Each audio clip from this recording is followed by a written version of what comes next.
ঢাকা চট্টগ্রাম মহাসড়কের মুন্সিগঞ্জের গজারিয়া অংশে রডবাহী একটি ট্রাক উল্টে গিয়ে দীর্ঘ যানজটের সৃষ্টি হয়েছে। মুন্সিগঞ্জ জেলার ভ্রাম্যমাণ প্রতিনিধি এম এ কাইয়ুমের প্রতিবেদনে থাকছে বিস্তারিত।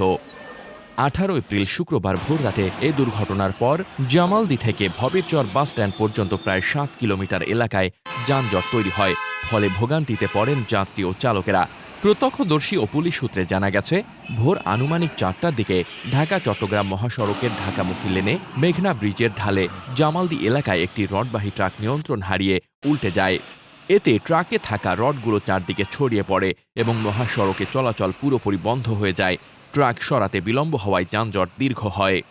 ভবেরচর হাইওয়ে পুলিশ ফাঁড়ির ইনচার্জ শওকত হোসেন জানান, উল্টে পড়া ট্রাকের রড ছড়িয়ে পড়ায় কিছু সময়ের জন্য ঢাকাগামী লেনে যান চলাচল বন্ধ ছিল। যানজট নিরসনে পুলিশ কাজ করছে।